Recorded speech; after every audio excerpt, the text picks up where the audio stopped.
Hi everyone. Hello everyone. അപ്പൊ നമ്മള് കഴിഞ്ഞ ക്ലാസ്സിൽ സോഷ്യൽ മൊബിലിറ്റിനെ കുറിച്ചൊക്കെയാണ് നമ്മൾ പറഞ്ഞത്.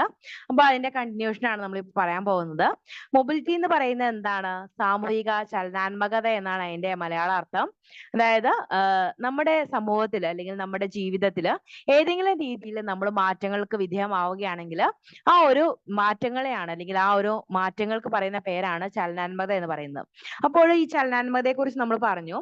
സോഷ്യൽ സോഷ്യലായിട്ടും അതുപോലെ തന്നെ നമ്മുടെ ജീവിതത്തിലും ഒരുപാട് സോഷ്യൽ മൊബിലിറ്റി നമ്മൾ അനുഭവിച്ചിട്ടുണ്ടാവാം. അപ്പൊ അതിനെക്കുറിച്ച് നമ്മൾ പറയാണ്. നെക്സ്റ്റ്, ബാരിയേഴ്സ് ഓഫ് മൊബിലിറ്റി എന്ന് പറയുന്ന ഒരു ഭാഗമുണ്ട്. Some holders held the view that industrialization opens many avenues and they become to the barriers to mobility.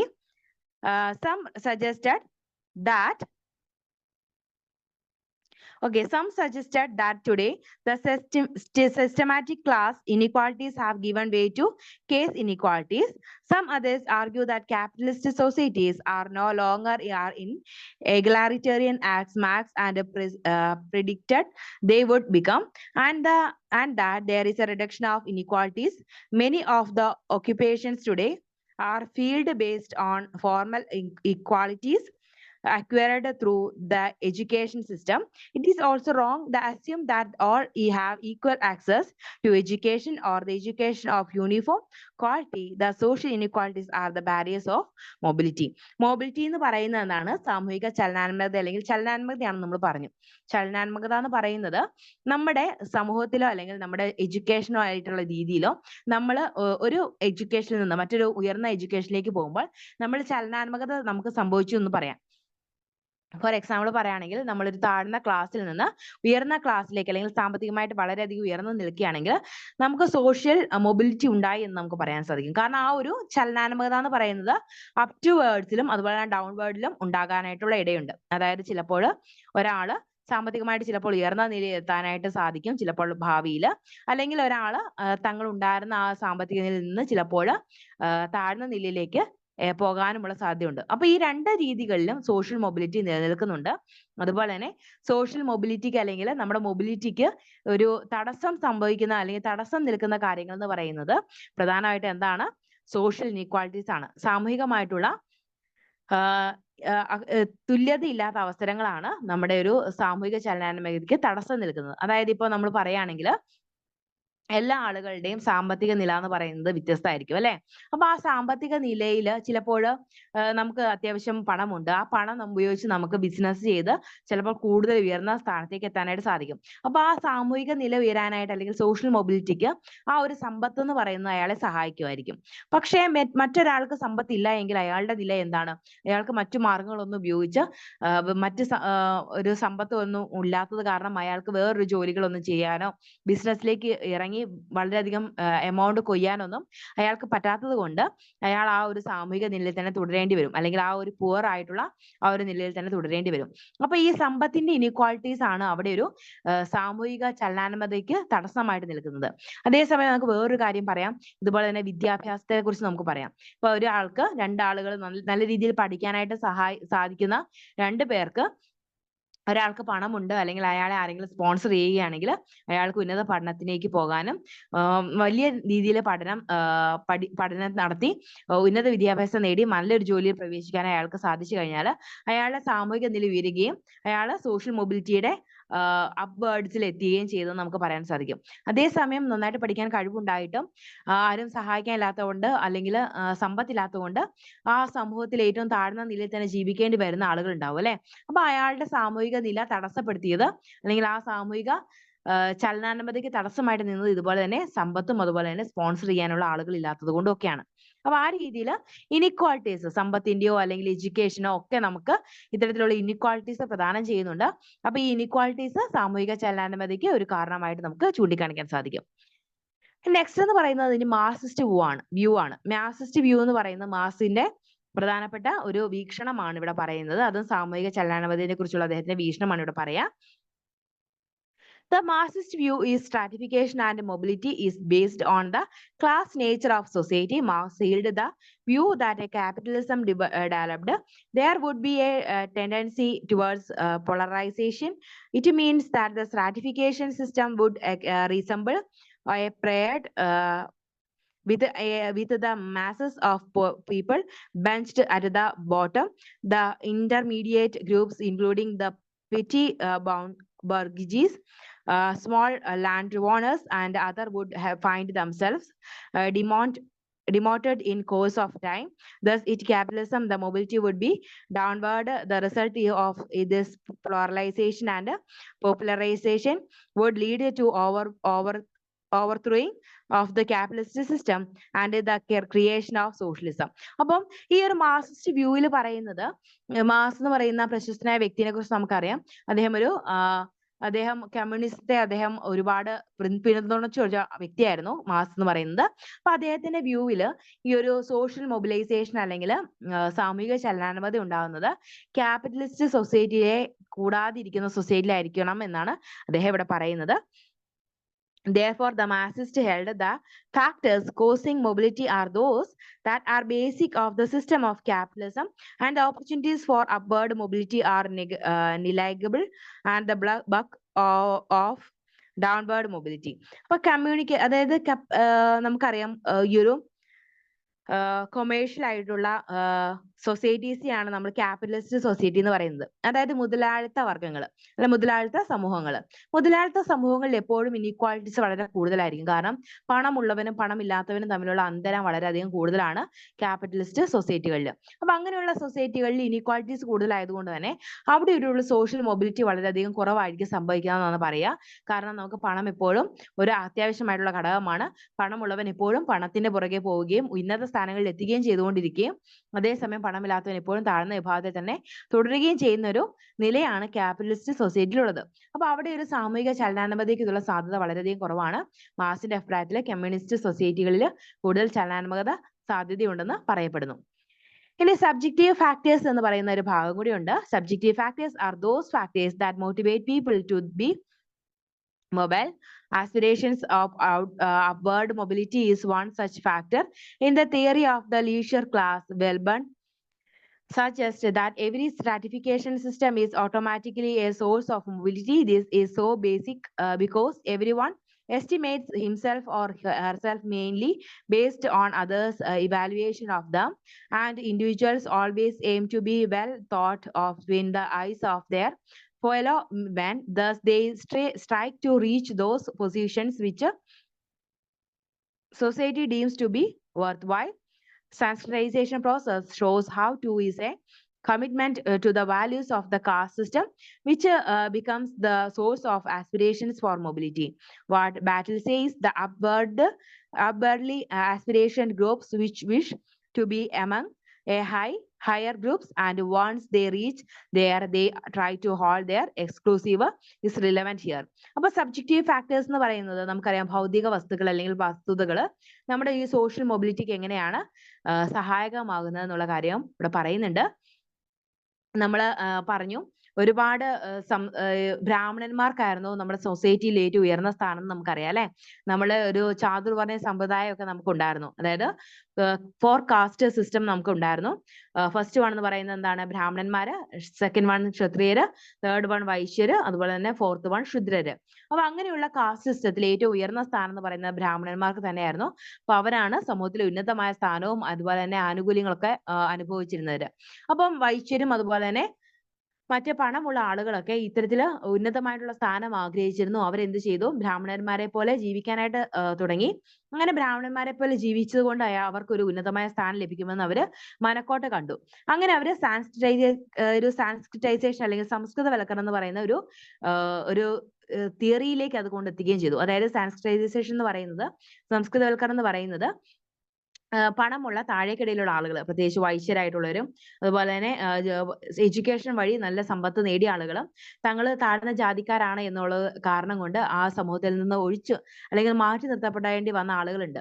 അപ്പൊ അങ്ങനെയുള്ള ആളുകൾ ബ്രാഹ്മണന്മാരെ പോലെ ജീവിക്കാൻ തുടങ്ങി. ബ്രാഹ്മണന്മാരുടെ പോലെ ജീവിച്ചാൽ ബ്രാഹ്മണരെ പോലെ തങ്ങൾക്ക് സമൂഹത്തിൽ വലിയ സ്ഥാനം ലഭിക്കുമെന്നുള്ള ചിന്ത കൊണ്ട് അവർ നല്ല രീതിയിൽ ആ ബ്രാഹ്മണന്മാരെ പോലെ സസ്യാഹാരം മാത്രം കഴിച്ചും അതുപോലെ തന്നെ അമ്പലങ്ങളിലൊക്കെ പോയി ജീവിക്കാൻ തുടങ്ങി. അപ്പൊ ഇതിനെയാണ് സംസ്കൃതവൽക്കരണം എന്ന് പറയുന്നത്. അപ്പൊ ഈ സംസ്കൃതവൽക്കരണം ഒക്കെ സബ്ജക്റ്റീവ് ഫാക്ടേഴ്സിൽ ഉൾപ്പെടുന്ന കാര്യങ്ങളാണ് കേട്ടോ. അപ്പൊ അതൊന്ന് ഓർക്കുക. പിന്നെ in the caste system both inclusion and exclusion paradoxically caution.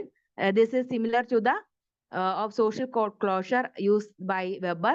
It may be generalized, but whether there existed systems of values commitment to those values will automatically generate motivations for mobility. On the importance of the reference groups is determined social behavior. Burton says that the individual who tries to be mobile has a reference group, a non-membership group, rather than his own group. Thus, the norms which he follows are deviant so far as his own groups is concerned. This process is called anticipatory socialization. Those individuals who, for a variety of reasons, are at the periphery of their social groups may undergo such anticipatory socialization. അപ്പോൾ ഇത്തരത്തിലെ socialisation ഒക്കെ കാരണമാകുന്ന ചില subjective factors ഇവിടെ പറയുന്നുണ്ട്. Subjective factors എങ്ങനെയാണ് social മൊബിലിറ്റിക്ക് ഒരു barrier ആയി തീരുന്നതെന്ന് കാര്യങ്ങളൊക്കെ ഇവിടെ പറയുന്നുണ്ട് കേട്ടോ. അപ്പോൾ ബാരിയർ ആയിട്ട് തീരുന്നതെന്ന് പറയുന്നത് എന്താണ്? തടസ്സമായിട്ട് നിൽക്കുന്നത് ഈ ഒരു കാസ്റ്റ് സിസ്റ്റവും അതുപോലെ തന്നെ കാസ്റ്റ് സിസ്റ്റത്തിൽ അനുസരിച്ചുള്ള ആളുകളെ തരംതിരിക്കുന്നതൊക്കെ സമൂഹത്തിന് ഉന്നത ഭാഗങ്ങളിലേക്ക് പോകാൻ ആളുകൾക്ക് ഒരു തടയിടുകയാണ് ചെയ്തത്.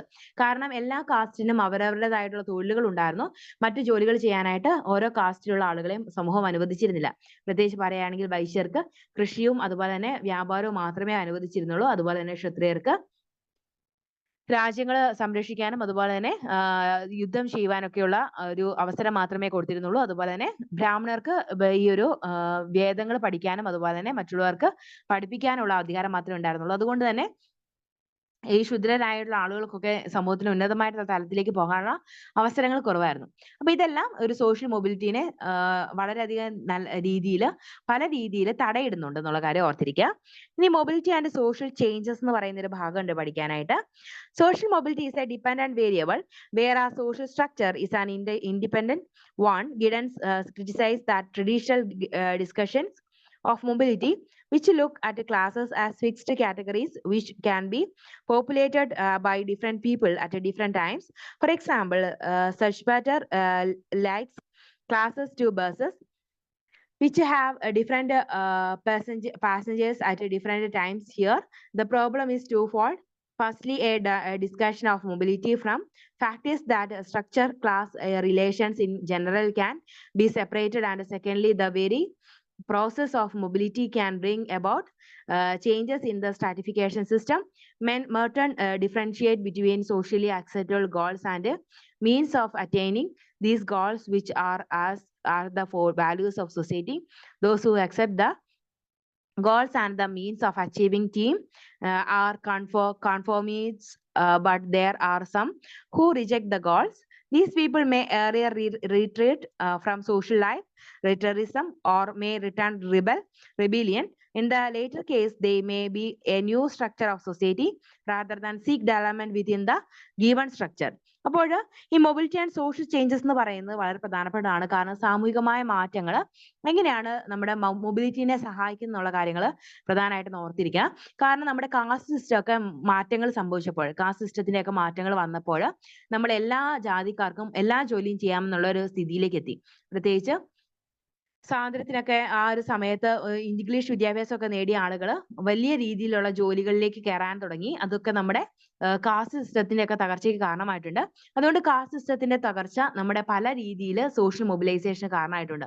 താഴ്ന്ന ജാതിയിൽപ്പെട്ട ശൂദ്രരായിട്ടുള്ള ആളുകൾക്കും ഉയർന്ന ശമ്പളം മേടിക്കുന്ന ഉയർന്ന ജോലിയിലേക്ക് എത്താൻ സാധിച്ചു.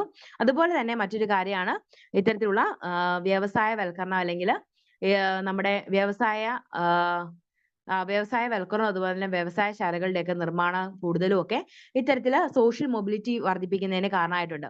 കാരണം ആ ഒരു കാസ്റ്റ് സിസ്റ്റത്തിന്റെ ചട്ടക്കൂടുകളിൽ നിന്ന് ആളുകൾ പുറത്തു വന്ന് വ്യവസായശാലകളിലൊക്കെ ഒരുമിച്ച് ജോലി ചെയ്യാൻ തുടങ്ങിയപ്പോൾ, പ്രത്യേകിച്ച് ബ്രാഹ്മണരും ക്ഷത്രിയരും വൈശ്യരും ഒക്കെ ഒരുമിച്ച്, ശൂദ്രരും ഒക്കെ ഒരുമിച്ച് ഫാക്ടറികളിൽ ജോലി ചെയ്യാൻ തുടങ്ങിയപ്പോഴും അതുപോലെ തന്നെ ഓഫീസുകളിൽ ജോലി ചെയ്യാൻ തുടങ്ങിയപ്പോഴും അവരുടെ ഇടയിലുള്ള ഒരു സോഷ്യൽ ബാരിയേഴ്സ് അല്ലെങ്കിൽ ആ ഒരു സാമൂഹികമായ തടസ്സങ്ങളൊക്കെ മാറുകയും അവര് ഒരുമിച്ച് ഭക്ഷണം കഴിക്കാനും ഒരുമിച്ച് സ്ഥലങ്ങളിൽ പോകാനൊക്കെ തുടങ്ങിയൊക്കെ ചെയ്തത് ഒരു സോഷ്യൽ മൊബിലിറ്റിക്ക് കാരണമായെന്ന് നമുക്ക് പറയാനായിട്ട് സാധിക്കും.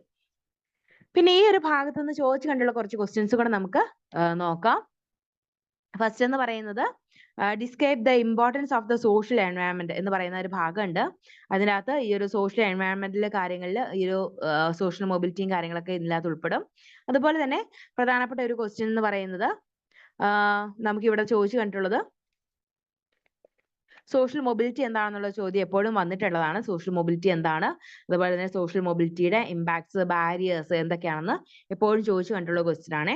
അപ്പോൾ സോഷ്യൽ മൊബിലിറ്റി എന്താണെന്നൊന്ന് ജസ്റ്റ് വായിച്ചു നോക്കാം.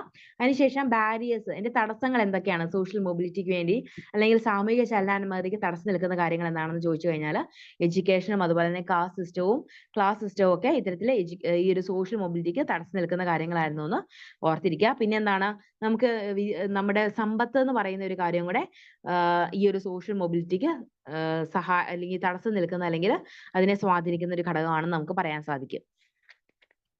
ഇനി നമുക്ക് നെക്സ്റ്റ് എന്ന് പറയുന്നത് കൾച്ചർ ആൻഡ് സോഷ്യൽ റീപ്രൊഡക്ഷൻ എന്ന് പറയുന്ന ഭാഗമാണ് കേട്ടോ. ചാപ്റ്റർ 12 ആണ് നമുക്ക് പഠിക്കാനുള്ളത്. Social mobility is assumed to be significantly higher in industrial societies than is pre-industrial societies. It is relevant the scope of opportunity for talent and rewards for the genuine efforts. Thus, it is visual, vital, and understand the class structures of the society. And in determining how meritocratic society is, in this chapter, we will focus on how the cultural and social reproduction in the society leads to easy and effective social mobility of the members of the dominant classes. അപ്പോൾ cultural and social reproduction എന്ന് പറയുന്നത് വളരെ പ്രധാനപ്പെട്ട കാര്യമാണ്. Social reproduction എന്ന് പറയുന്നത് എന്താണ്? സാമൂഹികമായിട്ടുള്ള പുനരുൽപാദനത്തെ കുറിച്ചാണ് പറയുന്നത്. കൾച്ചർ എന്ന് പറയുന്നത് എന്താണ്? സംസ്കാരമാണ്. ഈ രണ്ട് കാര്യങ്ങൾ നമ്മുടെ സമൂഹത്തെ എങ്ങനെ ബാധിക്കുന്നു, അതുപോലെ തന്നെ നമ്മളെ എങ്ങനെ ബാധിക്കുന്നു എന്നുള്ള കാര്യങ്ങൾ കൃത്യമായിട്ട് ഇവിടെ പറയുന്നുണ്ട്. According to Karl Marx, wages create a distorted image of the relationship between the people of the market. Two classes emerge based on the ownership and non-ownership to means of production. The group having the ownership of the means of production offer wages to the working group is returned into the labor. Marx argues wages are means of a fair exchange for the consumption of labor, but the labor power generates the surplus value for these consumers. Therefore, the wage relation is the relation of exploitation. അപ്പോൾ ഈ ഒരു call മാർക്സിന്റെ അഭിപ്രായത്തിൽ നമ്മൾ പറയുകയാണെങ്കിൽ social റീപ്രൊഡക്ഷനും അതുപോലെ തന്നെ cultural റീപ്രൊഡക്ഷനും ഒക്കെ നമ്മുടെ വേജസിനെ അടിസ്ഥാനപ്പെടുത്തി അല്ലെങ്കിൽ നമ്മുടെ പണമുള്ളവരും പണമില്ലാത്തവരെയും നമ്മളെ ബന്ധപ്പെടുത്തി പറയാറുണ്ട്. അപ്പോൾ പണമുള്ളവർ കൂടുതൽ അവരുടെ നിയന്ത്രണത്തിലുള്ള കാര്യങ്ങൾ ഏർപ്പെടുകയും അതുപോലെ തന്നെ പണമില്ലാത്തവർക്ക് ഒരു സോഷ്യൽ മൊബിലിറ്റി ഇല്ലാതാവുകയും അവര് സോഷ്യൽ റീപ്രൊഡക്ഷന്റെ കാര്യത്തിൽ വളരെ കുറവ് സംഭാവന മാത്രമേ കൊടുക്കുന്നവരായി തിരികെയും ചെയ്യും. അപ്പോൾ നമ്മൾ പറഞ്ഞത് എന്താണ്? വ്യവസായവൽക്കരണമൊക്കെ നോക്കുകയാണെങ്കിൽ വ്യവസായശാലകളൊക്കെ കൂടുതൽ കൈയാളുന്ന ആരാണ്? പണമുള്ളവരായിരിക്കും അല്ലെ? വ്യവസായശാലകളുടെയൊക്കെ ഉടമസ്ഥരായിരിക്കുന്ന പണമുള്ളവരായിരിക്കും.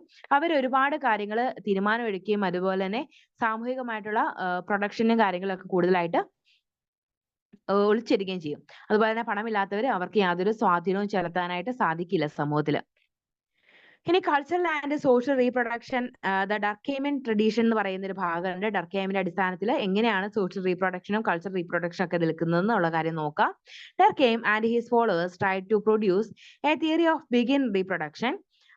The theory holds the society together in the face of potential fragmentation such as anomy.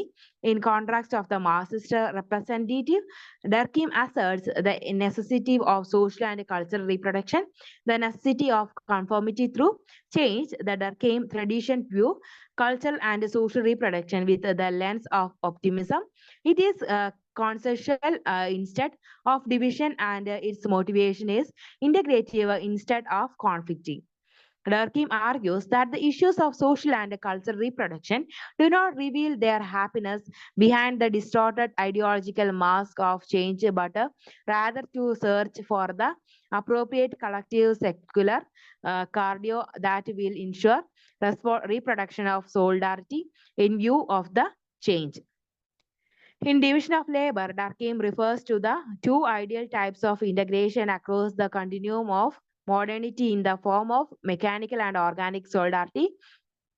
Mechanical solidarity has the relatively undifferentiated social structure, less specialization, little or no division of labor, and intense collective consciousness. Dynamic density causes changes from mechanical to organic solidarity. Organic solidarity has differentiated social structure, high specialization, and a much greater and more refined division of labor. Besides, the movement away from collective consciousness into the attendance of individual consciousness in there. അപ്പോൾ ഡർക്കെയിമിന്റെ അഭിപ്രായത്തിലുള്ള കുറച്ച് കാര്യങ്ങൾ ഇവിടെ പറയുന്നുണ്ട് social മൊബിലിറ്റിക്കും റീപ്രൊഡക്ഷനും വേണ്ടിയിട്ട്. ഡർക്കെയിം അദ്ദേഹത്തിന്റെ അഭിപ്രായത്തിൽ പറയുന്നത് സമൂഹത്തിലെ ഏറ്റവും കൂടുതൽ ഉന്നതമായിട്ട് നിൽക്കുന്ന ആളുകൾ കൂടുതൽ പണം ഉണ്ടായിക്കൊണ്ടിരിക്കുകയും അതുപോലെ തന്നെ സമൂഹത്തിൽ ഉന്നതമായിട്ടുള്ള സ്ഥാനങ്ങൾ കൈയാളുകയും ചെയ്യും. അതുപോലെ തന്നെ പാവപ്പെട്ടവരെപ്പോഴും പാവപ്പെട്ടവരായിട്ട് തന്നെ നിലനിൽക്കുകയും ചെയ്യും എന്നുള്ള കാര്യം കൂടെ അവിടെ പറയുന്നുണ്ട്. അപ്പോൾ അതും ഒരു പ്രധാനപ്പെട്ട കാര്യമാണ് സോഷ്യൽ മൊബിലിറ്റി ഒക്കെ ആയിട്ട് ബന്ധപ്പെട്ട് നിൽക്കുന്നത്. ഇനി cultural and social reproduction, ethnomorphological tradition എന്ന് പറയുന്ന ഭാഗമുണ്ട്. Like Durkheim and the pioneer of ethnomorphology considers the social facts as the fundamental sociological phenomenon, but social facts, the Fraenkel, are different from Durkheim's social facts. The Fraenkel's concept the taken for gatheredness of people's everyday knowledge is similar to Durkheim's collective consciousness. Ethnomorphology is believe cultural reproduction as a necessary process and a purpose. അപ്പോൾ എന്താ cultural and social reproduction എന്ന് പറയുന്നത് നമ്മൾ പറഞ്ഞു നമ്മുടെ സമൂഹത്തിൽ social mobility ഉണ്ടാവണമെങ്കിൽ എന്ത് ചെയ്യണം? നമ്മൾ എല്ലാ ആളുകളെയും കൂടുതലായിട്ട് പരിഗണിക്കുകയും എല്ലാ ആളുകൾക്കും തുല്യമായ അവസരങ്ങൾ പ്രദാനം ചെയ്യുകയും ചെയ്യണം. എങ്കിൽ മാത്രമേ നമുക്ക് സമൂഹത്തിൽ എല്ലാ ആളുകൾക്കും പ്രൊഡക്റ്റീവായിട്ട് ഇരിക്കാനും റീപ്രൊഡക്ഷൻ ഒക്കെ നടത്താനും സാധിക്കുകയുള്ളൂ. അപ്പോൾ ഇപ്പൊ നമ്മൾ പറയുകയാണെങ്കിൽ തന്നെ ഒരുപാട് ആളുകൾ ദുരന്തങ്ങൾ മൂലവും അല്ലെങ്കിൽ നമ്മുടെ രോഗങ്ങൾ മൂലമൊക്കെ മരണമടയുന്നുണ്ട് അല്ലെ. അപ്പൊ എല്ലാ ആളുകൾക്കും തുല്യമായിട്ടുള്ള സ്വാധീനമാണോ സമൂഹത്തിൽ ചെലുത്താൻ സാധിക്കുന്നതെന്ന് ചോദിച്ചു കഴിഞ്ഞാൽ അല്ല എന്ന് നമുക്ക് നിശ്ശേഷം പറയാൻ സാധിക്കും. കാരണം എല്ലാ ആളുകൾക്കും അവരുടെ ജാതി വ്യവസ്ഥയിലും അല്ലെങ്കിൽ അവരുടെ പണത്തിന്റെ അടിസ്ഥാനത്തിലും അല്ലെങ്കിൽ അവരുടെ സാമൂഹിക നില സോഷ്യൽ സ്റ്റാറ്റസിന്റെ ഒക്കെ നിലവാരത്തിലൊക്കെ ഒരുപാട് സ്വാധീനങ്ങൾ സമൂഹത്തിൽ ചെലുത്താൻ കഴിയും. അല്ലെങ്കിൽ അവർക്ക് ഇപ്പോൾ ചില ആളുകളൊക്കെ ചില റെക്കമെൻഡേഷൻസ് കൊണ്ട് ഉന്നതമായ നിലകളിൽ എത്തുന്നത് നമ്മൾ കണ്ടിട്ടുണ്ടാവും. അപ്പൊ ആ രീതിയിൽ പണമുള്ളവർക്ക് ഒരുപാട് പ്രയോറിറ്റീസ് ഗവൺമെന്റും അതുപോലെ തന്നെ സമൂഹവും കൊടുക്കുകയും പണമില്ലാത്ത ദരിദ്രരായ ആളുകൾക്ക് അവസരങ്ങൾ കുറയുകയും ചെയ്യുന്നതൊക്കെ ഈ ഒരു സോഷ്യൽ റീപ്രൊഡക്ഷനെ ബാധിക്കുന്ന ഒരു കാര്യമാണ്. ഇനി കൾച്ചറൽ ആൻഡ് സോഷ്യൽ റീപ്രൊഡക്ഷൻ എന്ന് പറയുന്നത് ദ സ്ട്രക്ചറലിസ്റ്റ് ട്രഡീഷൻ എന്ന് പറയുന്ന ഭാഗത്ത് നമുക്കൊന്ന് നോക്കാം. Structuralist believe social life is constructed and guided through language. Ferdinand D the pioneer structuralist suggested that the underlying patterns of any cultural phenomenon of the social world has to be understood in terms of a linguistic phenomenon. Science formed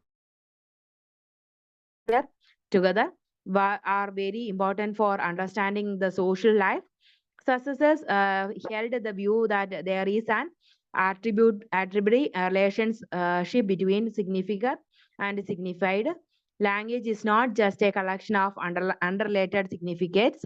Meanings of significance are always relative to the other signifiers. The relation to difference, including binary options, is important. Thus, the meanings, people, and all the other aspects of the social world are shaped by the structure of language. Language as a social and cultural phenomenon is shared by members of a social group and transmitted to next generation. Thus, it tends to be fixed and unchanging. അപ്പോൾ cultural and social റീപ്രൊഡക്ഷനിൽ ഈ ഒരു structuralist tradition എന്ന് പറയുന്നത് നമുക്ക് ഒരു structure, നമ്മുടെ സാമൂഹികമായിട്ടുള്ള structure നമ്മുടെ social റീപ്രൊഡക്ഷനും അതുപോലെ തന്നെ ഒരു സോഷ്യൽ മൊബിലിറ്റിക്കും ഒക്കെ എങ്ങനെ സ്വാധീനിക്കുന്നു എന്നുള്ള കാര്യമാണ് പറയുന്നത്. ഫെർഡിനാൻഡ് ഡി ആണ് ഫെർഡിനാൻഡ് ആണ് ഈ ഒരു കൾച്ചറൽ ആൻഡ് സോഷ്യൽ റീപ്രൊഡക്ഷൻ എന്ന് പറയുന്നതിൽ സ്ട്രക്ചറൽ ട്രഡീഷൻ എന്ന് പറയുന്ന ഭാഗം കൂടി ഉൾപ്പെടുത്തി ഒരു തിയറി ഉണ്ടാക്കിയത്. അപ്പൊ അതൊന്ന് നോക്കിക്കോളാം. ഇനി കൾച്ചറൽ ആൻഡ് സോഷ്യൽ റീപ്രൊഡക്ഷൻ എന്ന് പറയുന്നത് ബോർഡിയോയുടെ ഒരു തിയറി ഉണ്ട് നമുക്ക് പഠിക്കാനായിട്ട്.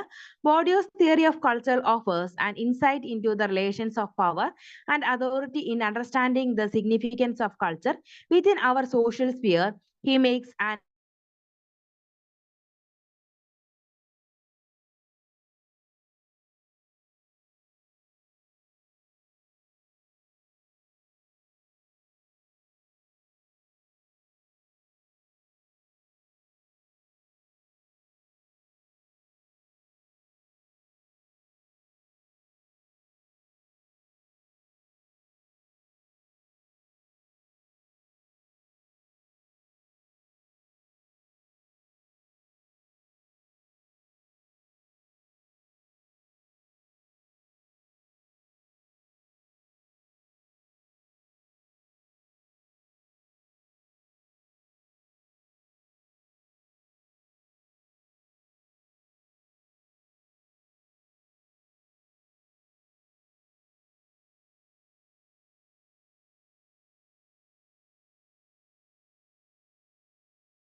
Hello everyone.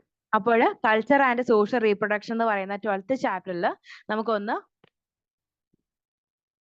Okay hello everyone. അപ്പൊ നമ്മൾ കൾച്ചർ ആൻഡ് സോഷ്യൽ റീപ്രൊഡക്ഷൻ എന്ന് പറയുന്ന 12th ചാപ്റ്ററിൽ ജസ്റ്റ് ഒന്ന് ഡിസ്കസ് ചെയ്യാം ഏതൊക്കെയാ പഠിച്ചതെന്ന്. നമ്മൾ പറഞ്ഞത് കൾച്ചർ ആൻഡ് സോഷ്യൽ റീപ്രൊഡക്ഷൻസിനെ കുറിച്ച് നമ്മൾ പറഞ്ഞു.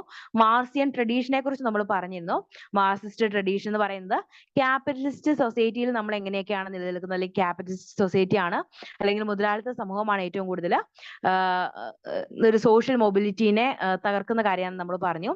ഇനി കൾച്ചർ ആൻഡ് സോഷ്യൽ റീപ്രൊഡക്ഷൻ ഡർക്കൈമിൻ ട്രഡീഷനെ കുറിച്ച് നമ്മൾ പറഞ്ഞിരുന്നു. ഡർക്കൈം എന്ന് പറയുന്ന വ്യക്തിയുടെ വീക്ഷണം അനുസരിച്ച് എങ്ങനെയാണ് സോഷ്യൽ മൊബിലിറ്റി അല്ല ഇതുപോലെ തന്നെ കൾച്ചർ ആൻഡ് സോഷ്യൽ റീപ്രൊഡക്ഷൻ എങ്ങനെയാണെന്നുള്ളത് അദ്ദേഹത്തിന്റെ വീക്ഷണത്തിലുള്ള കാര്യം നമ്മൾ പറഞ്ഞിരുന്നു. പിന്നെ നമ്മൾ പറഞ്ഞത് സ്ട്രക്ചറലിസ്റ്റ് ട്രഡീഷണലിന്റെ സ്ട്രക്ചറലിസ്റ്റ് വീക്ഷണത്തിന്റെ ഭാഗത്തിൽ എങ്ങനെയാണ് ഈ ഒരു സോഷ്യൽ റീപ്രൊഡക്ഷനും അതുപോലെ തന്നെ കൾച്ചറൽ സോഷ്യൽ റീപ്രൊഡക്ഷൻ ഒക്കെ നിലനിൽക്കുന്നത് നമ്മൾ പറഞ്ഞു. ഇനി നമ്മൾ പറഞ്ഞത് പിന്നെ ബോർഡിയോന്റെ വീക്ഷണം അനുസരിച്ച് ഈ ഒരു സോഷ്യൽ മൊബിലിറ്റിനെ കുറിച്ചുള്ള വീക്ഷണങ്ങൾ, അദ്ദേഹത്തിന്റെ വീക്ഷണങ്ങൾ നമ്മൾ പറഞ്ഞിരുന്നു. പിന്നെ ഹാബിറ്റസ് ആൻഡ് ഫീൽഡ് എന്ന് പറയുന്നത് ബോർഡിയോയുടെ തന്നെ 2 വീക്ഷണങ്ങളാണ്. പിന്നെ ടേസ്റ്റ്, ക്ലാസ്, എഡ്യൂക്കേഷൻ, ഇതെല്ലാം സോഷ്യൽ മൊബിലിറ്റിയും സോഷ്യൽ റീപ്രൊഡക്ഷനെയും സഹായിക്കുന്ന കാര്യങ്ങളാണ്. ക്ലാസ് എന്ന് പറയുന്നത് എന്താണ്? നമ്മുടെ വർഗ്ഗങ്ങളാണ് അല്ലെ. അപ്പോൾ ഓരോ ക്ലാസ്സിലേക്കും നമുക്ക് വേണമെങ്കിൽ യഥേഷ്ടം സഞ്ചരിക്കാൻ സാധിക്കും. കാരണം നമ്മുടെ വിദ്യാഭ്യാസവും അതുപോലെ തന്നെ നമ്മുടെ സാമ്പത്തിക നിലയും കൂടുതലാണെങ്കിൽ നമുക്ക് ഒരു ക്ലാസ്സിൽ നിന്ന് അനായാസം മറ്റൊരു ക്ലാസ്സിലേക്ക്, ഉയർന്ന ക്ലാസ്സിലേക്ക് കയറാനായിട്ട് സാധിക്കും. അതുപോലെ തന്നെ പ്രധാനപ്പെട്ടതാണ് എഡ്യൂക്കേഷൻ എന്ന് പറയുന്നത്. നമ്മുടെ വിദ്യാഭ്യാസം എന്ന് പറയുന്നത് നമുക്ക് വിദ്യാഭ്യാസം ഉണ്ടെങ്കിൽ നമുക്ക് ഉന്നതമായിട്ട് നിലകളിലേക്ക് എത്തിച്ചേരാനായിട്ട് സാധിക്കും. അപ്പൊ അതിനെക്കുറിച്ച് ഇവിടെ പറയുന്നുണ്ട്. According to Bourdieu, there are different levels of cultural capital which divided the society into different social groups. First one എന്ന് പറയുന്നത് legitimate culture refers to the culture of the dominant classes. It allows an appreciation of what is considered as classical music, high art and serious literature.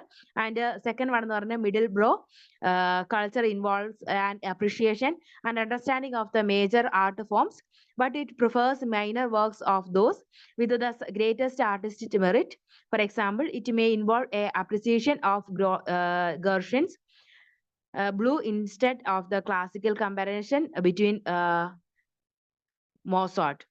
Any popular taste of similar to what might to seen as mass or popular culture and involves such as pop music. This is through upbringing, the education. People learn, express good taste. The people who have legitimate taste can have easy access to the culturally developed networks. അപ്പോൾ നമ്മൾ പറഞ്ഞത് എന്താണ്?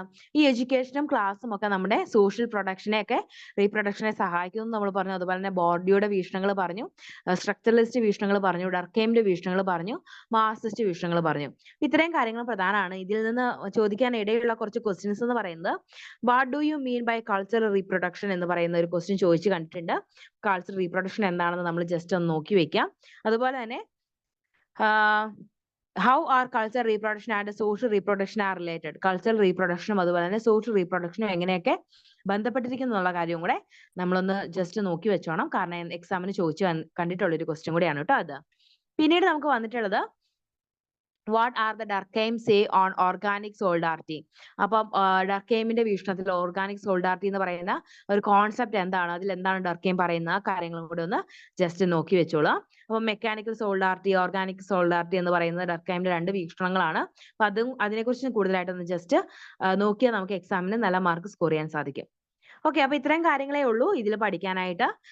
മറ്റു കാര്യങ്ങൾ എന്ന് പറയുന്നത് ഇതൊരു social fact according to ഡർക്കെയിം, ഡർക്കെയിമിന്റെ വീക്ഷണങ്ങൾ, അതുപോലെ തന്നെ സ്ട്രക്ചറലിസ്റ്റ് വീക്ഷണങ്ങൾ ഈ സോഷ്യൽ റീപ്രൊഡക്ഷനുമായിട്ടും സോഷ്യൽ കൾച്ചറൽ റീപ്രൊഡക്ഷനൊക്കെ ആയിട്ട് എങ്ങനെയൊക്കെ ബന്ധപ്പെട്ടിരിക്കും എന്നുള്ള കാര്യങ്ങൾ പഠിച്ചു വെച്ചാൽ തന്നെ ഏകദേശം നല്ല മാർക്ക് സ്കോർ ചെയ്യാനായിട്ട് സാധിക്കും.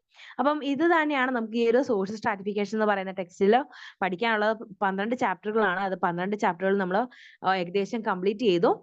ഇനി നമുക്ക് എക്സാംസിന് വരുമ്പോഴത്തേനും നമുക്ക് മാർക്ക് കൂടുതൽ സ്കോർ ചെയ്യാൻ പറ്റുന്ന ഒരു സബ്ജക്റ്റും കൂടെയാണ് സോഷ്യൽ സ്ട്രാറ്റിഫിക്കേഷൻ എന്ന് പറയുന്നത്. അപ്പൊ അതിൽ നല്ല രീതിയിൽ ഒന്ന് എല്ലാ കോൺസെപ്റ്റുകളിലൂടെ ഒന്ന് കടന്നു പോവുകയാണെങ്കിൽ നമുക്ക് അത്യാവശ്യം നല്ല രീതിയിൽ തന്നെ എക്സാം എഴുതാൻ പറ്റും. നമ്മൾ ഇവിടെ പഠിച്ചത് തന്നെ ഈ ഒരു സോഷ്യൽ സ്ട്രാറ്റിഫിക്കേഷൻ എന്ന് പറയുന്ന ടെക്സ്റ്റിൽ പഠിച്ചത് ബേസിക് കോൺസെപ്റ്റ്സുകളെ കുറിച്ച് നമ്മൾ പഠിച്ചിരുന്നു. ഈ ഒരു സോഷ്യൽ സ്ട്രാറ്റിഫിക്കേഷൻ എന്ന് പറയുന്നത് എന്താണ്, ഇതിനെക്കുറിച്ചൊക്കെ നമ്മൾ പറഞ്ഞിരുന്നു. അതുപോലെ തന്നെ സോഷ്യൽ സ്ട്രാറ്റിഫിക്കേഷന്റെ അടിസ്ഥാനങ്ങൾ ഏതൊക്കെയാണെന്ന് പറഞ്ഞിരുന്നു. അതുപോലെ തന്നെ മാർസിയൻ തിയറിനെ കുറിച്ചും വെബേറിയൻ തിയറിനെ കുറിച്ചും ഫങ്ഷണലിസ്റ്റ് തിയറിനെ കുറിച്ചും ഒക്കെ നമ്മൾ കൃത്യമായിട്ട് നമ്മൾ ക്ലാസ്സിൽ പറഞ്ഞിരുന്നു. അപ്പൊ അതുകൂടാതെ നമ്മൾ പറഞ്ഞത് ക്ലാസും കാസ്റ്റും ഒക്കെ എന്താണെന്ന് നമ്മളിവിടെ ഈ ഒരു സോഷ്യൽ സ്ട്രാറ്റിഫിക്കേഷൻ എന്ന് പറയുന്ന ടെക്സ്റ്റിൽ നമ്മൾ പഠിച്ചു. അതുപോലെ തന്നെ റേസ്, എത്നിസിറ്റി, വംശവും വംശീയതയൊക്കെ എന്താണെന്ന് പറഞ്ഞിരുന്നു. അതുപോലെ തന്നെ ജെൻഡറിങ് ഇൻഇക്വാളിറ്റീസ്, അതായത് ലിംഗ അസമത്വങ്ങളെ കുറിച്ച് നമ്മൾ പറഞ്ഞു ക്ലാസ്സിൽ. കാരണം ആൺകുട്ടികൾക്കും പെൺകുട്ടികൾക്കും എന്താണ് ഡിഫറെന്റ് ആയിട്ടുള്ള ഇൻഇക്വാളിറ്റീസും കാര്യങ്ങളും നിലനിൽക്കുന്നുണ്ട്. രണ്ട് പേരെയും സമന്മാരായിട്ടല്ല സമൂഹം കാണുന്നത്. പെൺകുട്ടികളെ തീരെ ദുർബലരായിട്ടും അവർക്ക് ഇമോഷണൽ സ്റ്റെബിലിറ്റി ഇല്ലാത്തവരായിട്ടൊക്കെ കാണുമ്പോൾ പുരുഷന്മാരെ ശാരീരികമായി ഒരുപാട് ശാരീരിക അധ്വാനമുള്ളവരും ശാരീരികമായ ബലമുള്ളവരുമായിട്ട് നമ്മൾ കാണുന്നുണ്ട്. അപ്പൊ അതൊരു കാര്യമാണ്. പിന്നെ ജെൻഡറിങ് ഇൻഇക്വാളിറ്റീസ് നമ്മൾ മാറ്റണമെന്നും ഇക്വാളിറ്റി എല്ലാവരിലും കൊണ്ടുവരണം എന്നുള്ള കാര്യം നമ്മളിവിടെ പഠിച്ചിരുന്നു. പിന്നെ concept and forms of social mobility, സാമൂഹിക ചലനാത്മകത എന്താണെന്ന് നമ്മൾ പറഞ്ഞു. അതുപോലെ തന്നെ factors and forces of social mobility എന്താണെന്ന് നമ്മൾ പറഞ്ഞു. പിന്നെ കൾച്ചറൽ ആൻഡ് സോഷ്യൽ റീപ്രൊട്ടക്ഷൻ എന്താണെന്ന് നമ്മൾ പറഞ്ഞു. അപ്പൊ ഇത്തരം കാര്യങ്ങളാണ്, ഈ ഒരു 12 ചാപ്റ്ററുകളാണ് നമുക്ക് ഇവിടെ പഠിക്കാനുള്ളത്. അപ്പം എല്ലാവർക്കും ഓൾ ദ ബെസ്റ്റ്. നല്ല രീതിയിൽ എക്സാം എഴുതട്ടെ. അപ്പൊ അടുത്ത ക്ലാസ്സിൽ നമുക്ക് മറ്റൊരു സബ്ജക്റ്റ് പരിചയപ്പെടാം. Okay, thank you. എന്തെങ്കിലും ഡൗട്ടും കാര്യങ്ങളും ഉണ്ടോ? ക്ലിയർ ആണല്ലോ അല്ലെ? Okay, thank you.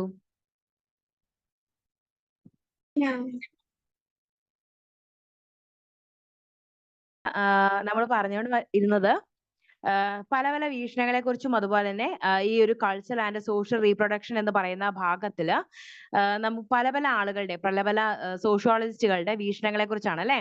അപ്പൊ നമ്മൾ ബോർഡിയോ എന്ന് പറയുന്ന വ്യക്തിയുടെ വീക്ഷണത്തെ കുറിച്ചാണ് പറഞ്ഞു നിർത്തിയത്. Bourdieu plays up how forms the patterns of communications the ideology of specific communities. The education system, he believes, favor the culture of dominant classes. In this way, it disappears the knowledge and the skills of lower classes. Bourdieu holds the view that the major role of the education system is cultural reproduction. He differs from Durkheim epistemology in terms of the transmission of the elements of culture. For Durkheim, there is always the transmission of the element of culture as a whole, whereas for Bourdieu, it is the reproduction of the culture of the dominant classes. These dominant classes have the power to build the narrative and ability to impose their ideology and knowledge on lower classes. The dominant classes also consider this transmission of knowledge and communication as legitimate. Besides, they can position their own culture as most worthy, as being sought and opposed, thus and established their own culture as the basis for knowledge in the educational system. Bourdieu claims that the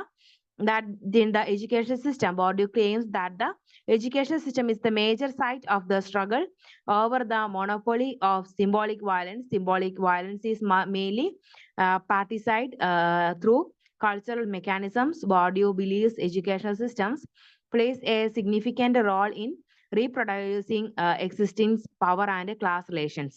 അപ്പോൾ ബോർഡിയുടെ അഭിപ്രായത്തിൽ പോലും ഈ ഒരു culture and social reproduction എന്ന് പറയുന്ന ഭാഗത്ത് ബോർഡിയുടെ കുറച്ച് അഭിപ്രായമാണ് ഇവിടെ പറയുന്നത്. ബോർഡി എന്ന് പറയുന്ന ഒരു സോഷ്യോളജിസ്റ്റ് ആയിരുന്നു. അപ്പൊ അദ്ദേഹത്തിന്റെ പാറ്റേൺസും കാര്യങ്ങളും ഒക്കെ അദ്ദേഹം ഈ സോഷ്യൽ റീപ്രൊഡക്ഷനെ കുറിച്ച് അദ്ദേഹം പറഞ്ഞ കുറച്ച് കാര്യങ്ങൾ പറയുന്നുണ്ട്. പ്രത്യേകിച്ച് പറയുകയാണെങ്കിൽ ഡർക്കിമോ differs from Durkheim's epistemology in terms of the transition of the elements of culture. For Durkheim, there is always the transmission of the element of culture as a whole, whereas for Bourdieu, it is the reproduction of the culture of the dominant classes. അത് പ്രധാനമായിട്ട് ഒന്ന് അടയാളപ്പെടുത്തി വെക്കുകയും പഠിക്കുകയും കൂടെ ചെയ്യണേ, key point ആയിട്ട്.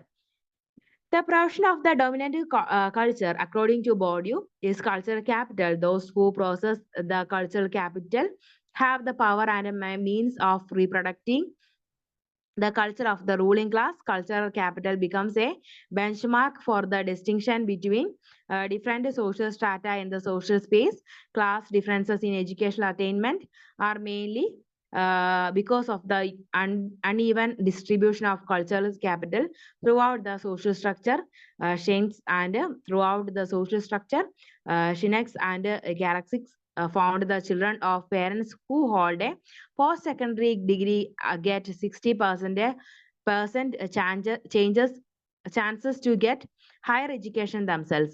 അപ്പോൾ ഇത്തരത്തിലുള്ള എഡ്യൂക്കേഷനും അതുപോലെ തന്നെ ഹയർ കാസ്റ്റിന് വേണ്ടിയിട്ടും അല്ലെങ്കിൽ ഹയർ ഡൊമിനന്റ് ആയിട്ടുള്ള ആളുകൾക്ക് വേണ്ടിയിട്ടും ഈ ഒരു ഓരോരോ പ്രോസസ്സുകൾ അല്ലെങ്കിൽ അവർക്ക് കൂടുതൽ social മൊബിലിറ്റിക്കുള്ള chances കൂടുതലാണെന്നും ബോർഡിയു അഭിപ്രായപ്പെടുന്നുണ്ട്.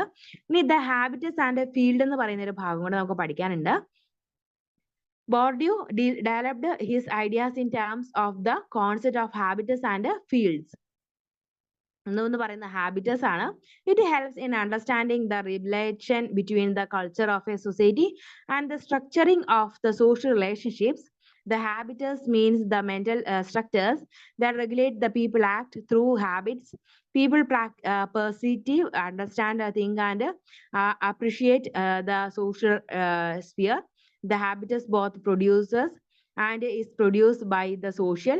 It is developing through ingotum, occupation of the position and experience within the society. Different social groups have different experiences and life changes in society. Thus, every group has different habits. It depends on the nature of one's position in the social world. For Bourdieu, that term habitus refers to the collective entity by which and into which dominant social and cultural conditions are established and reproduced. Habitus refers to a subjective but not individual system of internalized structures, schemes of protection, conception and action common to all members of the same group or class. These limited internalized structures and schemes of protection, structures and subjects would world view and their appreciation of the world is which they suppose they exist. For Bourdieu, the habitus initiates a world view in this subjects by conferring value upon things, be they material or immaterial. Within the habitus, some things are various and some are not. അപ്പോൾ habits and field എന്ന് പറയുന്നതും ഇത്തരത്തില് ബോർഡിയു ഇത്തരത്തിലുള്ള ഒരു ഡെവലപ്മെന്റുമായിട്ട് ബന്ധപ്പെട്ട് കൊണ്ടുവന്ന കുറച്ച് concepts ആണ് ഹാബിറ്റസ് അതുപോലെ തന്നെ ഫീൽഡും പറയുന്നത്. ഈ ഫീൽഡ് എന്ന് പറയുന്ന കോൺസെപ്റ്റ് കുറച്ചുകൂടി വിശദമായിട്ട് ഇവിടെ നോക്കാം. The field refers to a network of relations. The objective position field features different positions and social actors can occupy. In Bourdieu's work, a field is a system of social position structured initially in terms of power relationship. It is a social arena of struggle over the appropriation of certain